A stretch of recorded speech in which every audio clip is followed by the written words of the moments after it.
Welcome back to the Oklahoman's video studio. I'm Dave Morris, here to talk a very important subject. The Energy FC back in action on Saturday, hosting St. Louis FC 7 p.m. over the friendly confines of historic Taft Stadium. And some cool stuff's going to happen at the game. We'll get into this very item right here. But first, let me introduce everybody. We have Zach Fowler from the Oklahoma City National Memorial and Museum. He's the community coordinator. Mr. Jeff Ewing, president of Energy FC.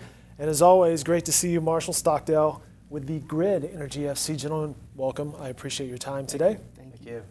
Zach, I will start with you because we're going to talk about the Oklahoma Standard. And we heard a lot about that last year with the 20th anniversary. So let's back up and talk about that real fast. What is the Oklahoma Standard? The Oklahoma Standard is basically a awareness campaign. We're looking back on history where people ran towards the bombing.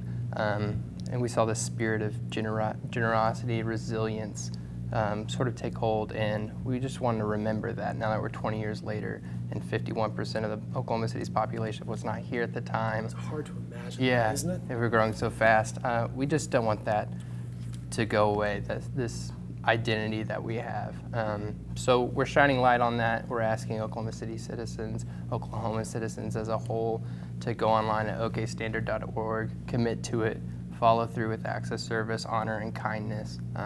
It's something worth celebrating, something worth remembering. And we'll see an example of the Oklahoma Standard Saturday night as the Energy, as I mentioned, hosts St. Louis. And Jeff, what will happen on Saturday? Well, we're proud to be partnering with our supporters group and the Grid and the folks over at the Memorial to honor some work of a local group of kids and our supporters group, and I'll let Marshall talk a little bit about that. But you know, we partnered with Zach and the folks over at the Memorial last year when they announced the Oklahoma Standard, and as an organization for a few years we have been running one of the water stops during the Memorial Marathon. And as a person who's run that marathon, I can tell you those water stops are crucial. Yeah. It is something about it seems silly, but the supporters on the curb, the water stops, they make all the difference. Well, it's controlled chaos when you have the runners, you have the relay folks, you have the buses, you have water.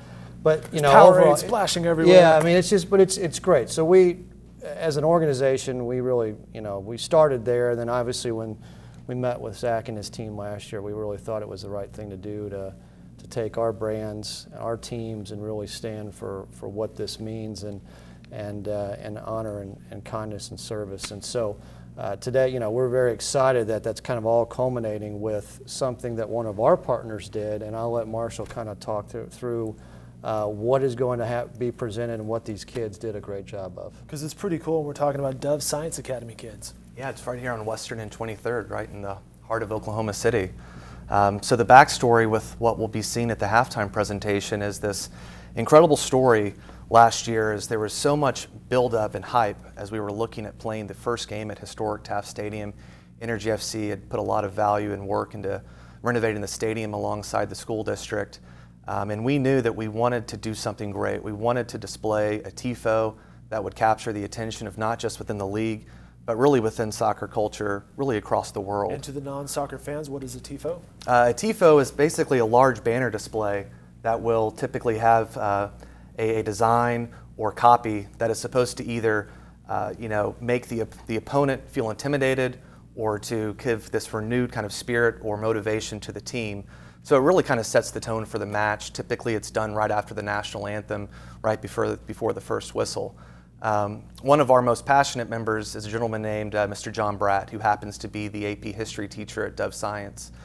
So he had his antennas up, and his classroom had an assignment to let's make a new city flag. And so he broke his classroom into groups, 3 or 4 students each, and one of the designs, designed by a student named Shay, was this beautiful flag with the survivor tree. And originally the colors were black and red to establish the clay dirt and oil within our state's economy.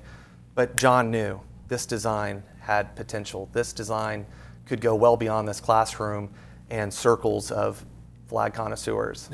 And so he went back to the Grid and said, I have the idea. I've got this beautiful flag with the survivor tree. We can do green and blue. We got to do it. And at that point, the Grid piled their resources together, bought the fabric and paint, and it's this great story about how John Bratt and his students stayed after school to use a projector to basically trace the survivor tree 40 feet away with students barking orders left, right, up, down, and using tape. Talk about control chaos, right? Yeah, exactly. And it turned out great. They used the lettering that you can see at the memorial around the tree that says the spirit of the city will not be defeated. Chris Brannick has a great photo that circulated the days following the match. But what was really great about it was going back to actually meet the students. And I'll make this quick, but we were able to take the captain of the Energy, Michael Thomas, to go visit the classroom 6 or 7 months later after the season was over. And it really kind of hit us. And for Michael, it's a big deal because he's not from Oklahoma City. But like many new visitors to the city and athletes, one of their first stops is to visit the memorial. It's kind of a rite of passage. The memorial is so well done. Absolutely. But it really hit us that these children weren't even born. It's hard to believe. And most of the children, when we started to kind of ask, why'd you do it? Why'd you stay after school? For them, they weren't going to stop once they understood that it was going to help the team win. So many of the kids sacrificed their time knowing they wouldn't even be at the game. And they don't know the ins and outs of soccer culture, but they knew that it was going to help the team win.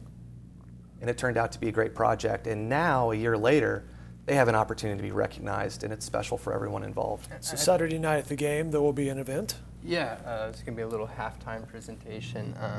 They're going to donate the TIFO to the memorial. Our archives are going to accept it, and we're actually thinking of ways of, maybe special ways that we can use this TIFO for future events. It is an incredible thing, and I think it's so beautiful that nobody asked these students to create this, and it's the standard that we uphold to ourselves, that we're going to go above and beyond just to help someone out and do things that we can. We're going to be generous. Same thing with the Energy. Jeff emailed us and said last year when we announced, and they said, hey, we want to come meet with you guys about how we can get involved. We didn't ask them to. It's just the standard that we uphold ourselves to. Let's talk about these scarves real fast. What are we looking at here, guys? So this is a collaboration with the museum and the Grid. And this is also part of the design, I'm assuming, that you were talking about for the TIFO. It is. Yeah. And so when we originally approached Kerry Watkins and Zach at the museum, we had kind of a philanthropic objective.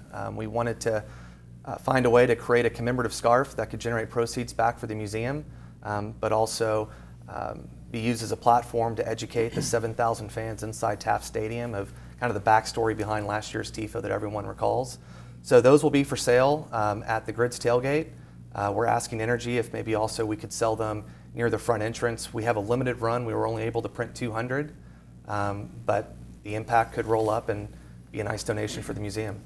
It's really nice material. Yeah. Yeah, they've done a great job, and for us as the team, it really is just a great way to showcase what Oklahoma's all about through the game of soccer, and we've seen great support from all of our friends and fans, and so as you say, to have these kids who've never been to a game to do this, and then to all the way, it's come full circle now. It's going to be potentially displayed in one of the best kept museums and philanthropic organizations in our city to keep that spirit and memory alive of what happened 21 years ago.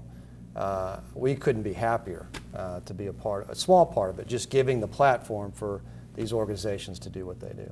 It's something our staff is very excited about. We've been passing these around, and people are wearing them around the office. We're all getting geared up for Saturday. You're wearing them to meetings. I'm wearing them to meetings, yeah. And we're bartering over tickets. I want those many tickets. I want this many tickets. Everybody wants to go. You may know somebody. Yeah. It's great stuff.